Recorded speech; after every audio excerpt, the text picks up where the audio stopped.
வணக்கம் எனதருமை நண்பர்களே. இப்போ நம்ம என்ன பார்க்க போகிறோம்னா, அந்த முன்னே சொன்னது தான் இந்த பிரிக்குத்து இருக்குல்ல, 2 கயிறையும் சாய்ந்து அடிக்கிறது. அதுதான் இப்போ பார்க்க போகிறோம். இது வந்துக்கிட்டு எங்கள் மூதாதையர்களுக்கு படித்து கொடுத்தது. ஆமாம், முடிச்சு இல்லாமல் அந்த கயத்தோட கயிறாக சேர்க்கறது. அப்படி சேர்த்தா தான் அந்த கயிறு விட்டு போகாமல் அத்து போகாமல் நிற்கும். இதை வந்துக்கிட்டு அப்படி பிரிக்குத்தி அந்த சீவுக்கு அந்த வளையத்தை போடும் பொழுது தான் அது நிற்கும். ஆமாம், அப்படி இல்லைன்னா அது நிற்காது. அதுக்காகத்தான் இப்படி ஒரு கண்டுபிடிச்சிருக்காங்க. இப்போ எவ்வளோ நவீன காலங்கள் இருந்தாலும் எங்கள் மூதாதையர்கள் இந்த பிரிக்குத்தை படித்து கொடுத்துருக்காங்க. அதை வச்சு தான் நாங்கள் இன்னுமே அதை பண்ணிக்கிட்டு இருக்கோம்.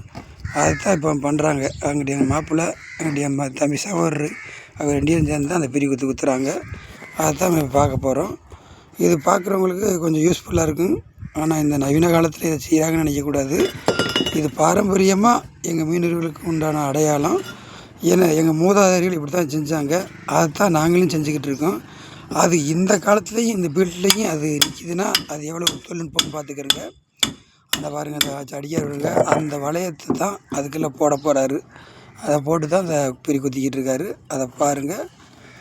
நீங்களும் இதை பண்ணணும்னா 2 கயிறுகளை சாய்ந்து அடிக்கும்போது இதை வச்சு சாய்ந்து அடிச்சுக்கலாம். அதை பார்த்துக்கிறங்க எப்படி குத்துறாருன்னு பாருங்கள். 2 ஏர் சேர்ந்து தான் அந்த பெரிய கம்பாவும், இழுவ கம்பாவும்.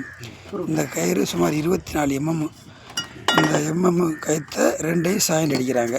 அதுதான் பார்க்குறோம். அந்த பாருங்கள், வளையத்தை போடுறாங்களா, இந்த வளையத்தை போட்டு அந்த வளையம் உருவாத அளவுக்கு அதை பிரி குத்துறாங்க. முடிச்சு வச்சா உருவிடும். அதனால் இந்த பிரி குத்துறது 2 கயிற்றையும் சேர்த்து சாய்ந்து அடிக்க பேர் பிரி குத்துறது அப்படின்னு நாங்கள் சொல்லுவோம். அதைத்தான் பண்ணிக்கிட்டு இருக்காங்க, நம்ம பார்த்துக்கிட்டு இருக்கோம். உங்களுக்கும் இது யூஸாக தெரிஞ்சால் நீங்களும் பண்ணி பார்த்துக்கிறங்க.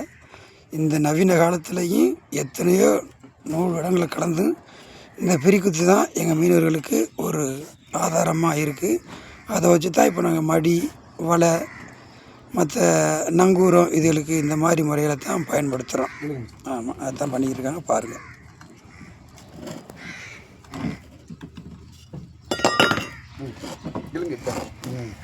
சரி,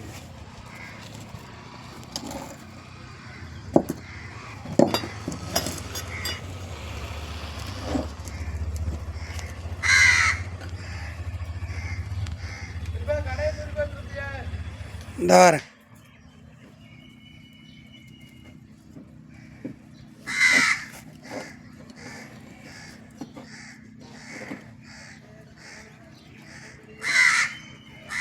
சரிப்பட்ட கடை எப்போ சார் வரப்பீனில் கேட்ட மாதிரி கேட்க இல்லைங்க.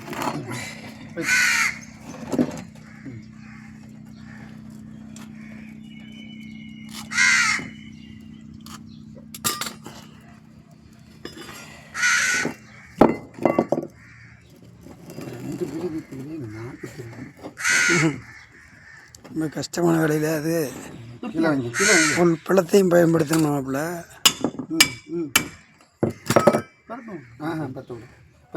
சைடில் இருந்தால் தான் சார் பெரிய கயிறுனால இவ்வளோ கஷ்டமாக இருக்குது. பார்த்துக்கிறங்க, 24 mm இந்த கயிறு. ஆமாம், பெரிய தேர் இழுக்கக்கூடிய கயிறு. இது பெரிய கயிறு. தேர் இழுப்பாங்கள்ல, தேர் இருக்கிற கயிறுக்கு பேர் வடம்னு சொல்லுவாங்க. அதை இங்கே நாங்கள் மாற்றி கம்பாவும் கயிறு அப்படின்னு சொல்லுவோம். பாருங்க, பெரிய கயிறுனால இவ்வளோ கஷ்டப்பட்டு அந்த பீட்டுன்னு சொல்லி வச்சு குத்துறாரு வருங்க.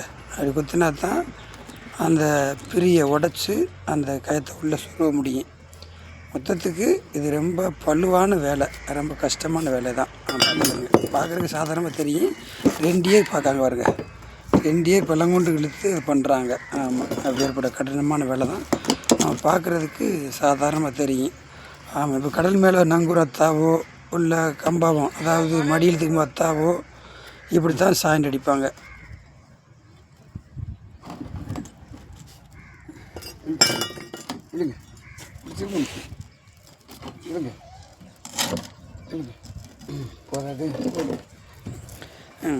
பிரிக்குத்தி முடிச்சாச்சு. பார்த்துக்கிறங்க. நன்றி.